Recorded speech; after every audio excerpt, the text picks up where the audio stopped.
everyone, so welcome back. In this video we'll be going through creating basic shapes in 3ds Max. So we'll be learning how to move around and navigate with 3-dimensional shapes rather than 2-dimensional.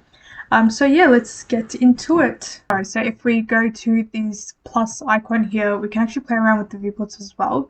So in this case we want to maximize a viewport, so that'll choose a view and it will create into one kind of view that we can focus on, but I will be changing this to perspective as it'll be easier to navigate in this view.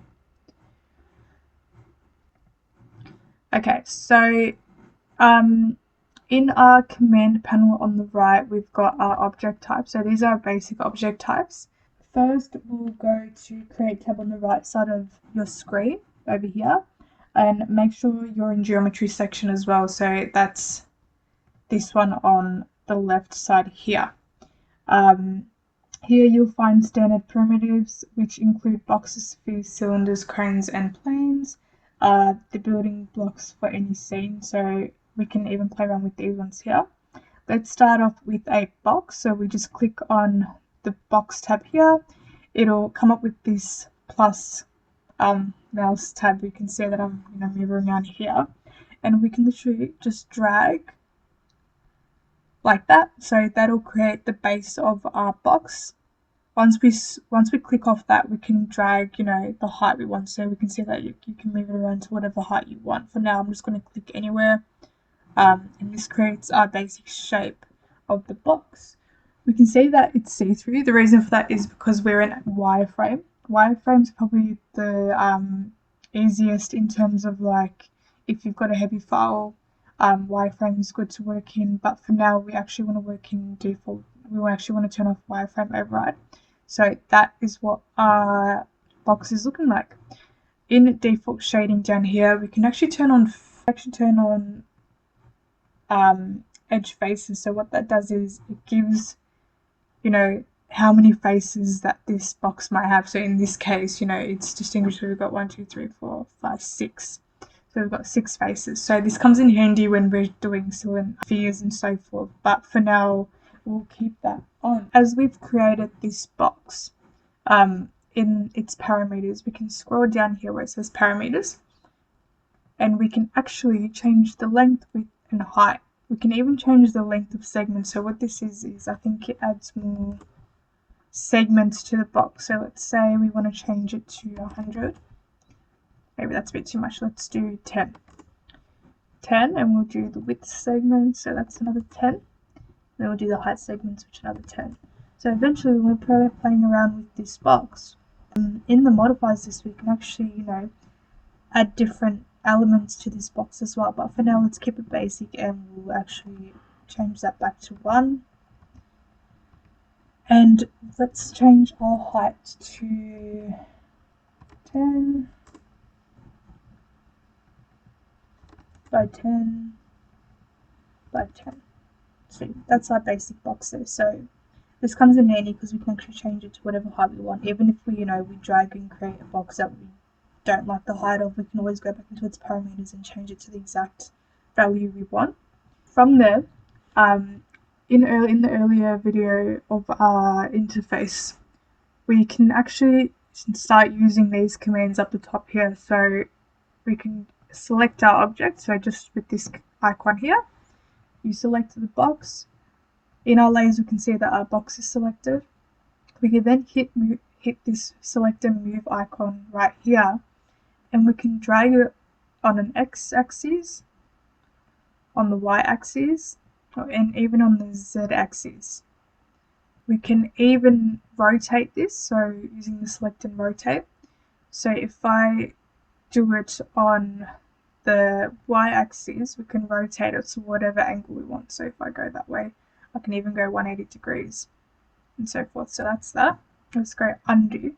If we want to mirror, we select our object. We can hit mirror geometry, and if you want to copy it, we just go OK.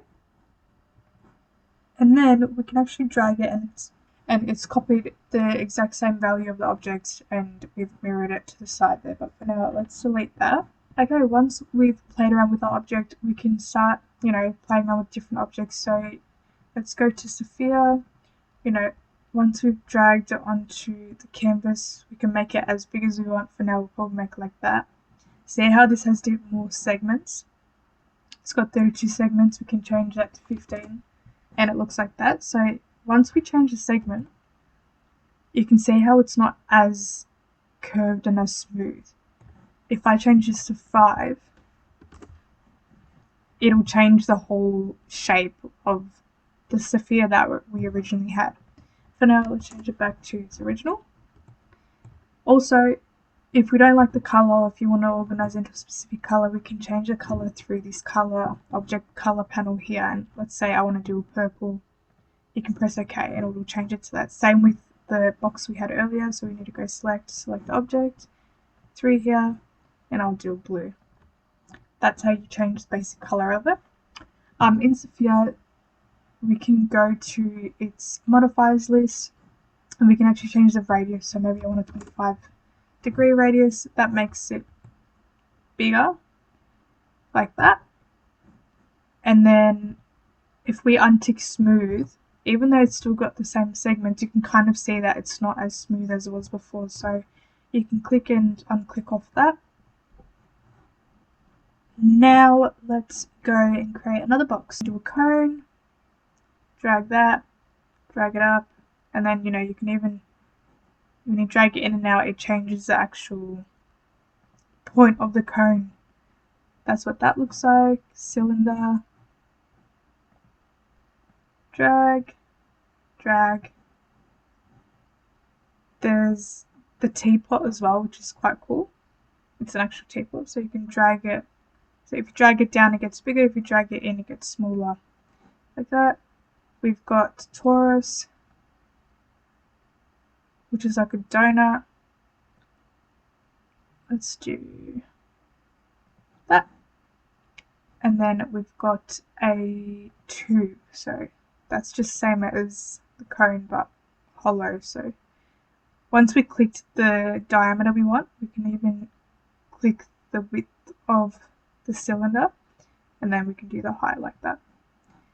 And in relation to the cylinder, we can actually go click, select our object, and then go to its modifiers, and then its parameters we can change once again the segment. So if I want to do like a 15 segment, it'll add more grid. So that's what's good about the edge faces. If we didn't have edge faces on, we can't necessarily see the grid layout on these objects. Let's go back to edged faces.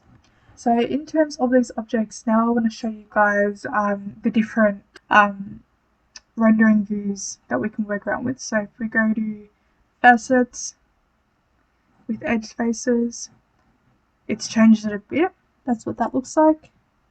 Bounding box is just like the rough object box that it sits in. So if you hover over it, you can kind of see the objects like that. That's what that looks like. Depends what you want to kind of work around it. Flat color looks like that. It looks a bit more two-dimensional rather than three-dimensional. It depends on like how heavy your file is as well. If you've got a heavy file and you don't want to work in three-dimensional, but you still want to see the overall volume to it, you can work in flat color. Hidden lines good too. If there's too much happening in your canvas. We've got clay, so that basically looks like this. It's good like if you want to distinguish between different, if you've got like a precinct or like different topography and you want some areas to look different to others, you can play around with the view settings like this. Model assist is similar, and then you can go stylize and you can actually change like color pencil, for example, which looks pretty cool. Like, I like playing around with these. If you want to export it into something, so you go down here, see how it's lagging a bit more though. You can go ink, and if you take screen captures, these look pretty cool. If you go acrylic, this is what that looks like. Pastel. Let's turn off edge faces, as you can probably see it a bit nicer without the edge faces. There we go. Then you've got tech. yeah, so that's basically how we create basic objects. In settings, we'll go back to default shading. It's probably easier to navigate around. But yeah, and as we've drawn all these, it's actually added it all to the default layer itself, so we can turn some layers on and off if we want.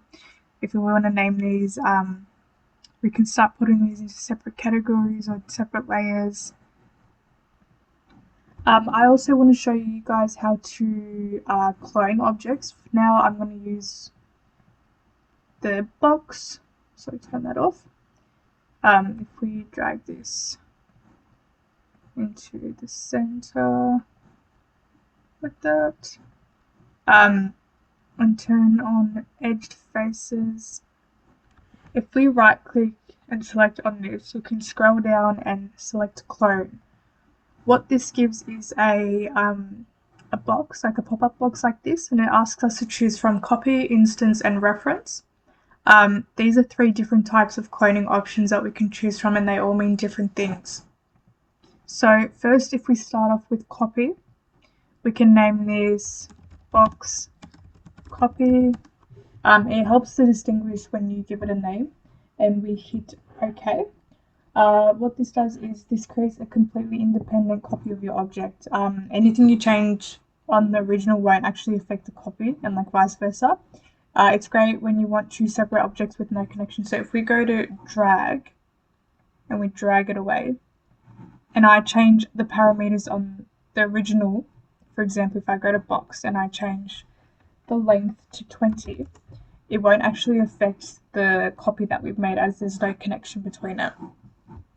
However, if we go back and I go clone again and I press instance, and let's give the name again, so box instance, and hit OK. The instance is a linked copy. This means if you change the original, all the instances update automatically. So if you change an instance, all the others will update too. So for example, if I drag this away again, and I want to change the original box that we created, go to its parameters, I change this to 30, sorry. See how it's actually changed the instance we've made. This is really useful when you have repeated elements that you need to stay consistent with your workflow. If we go back again with the last clone that we're going to do, clone, and we go reference, let's name this box reference. Okay. Reference is similar to instance, however, it's also linked to the original but with more flexibility. It changes to the original affect the reference, but changes you make to the reference itself won't affect the original, if that makes sense. This is handy when you want most elements to stay in sync, but it still allows some independent adjustments. That's how you clone objects, and that will complete our tutorial in creating basic geometry and 3-dimensional objects in 3ds Max interface. We'll see you in the next video. Thank you.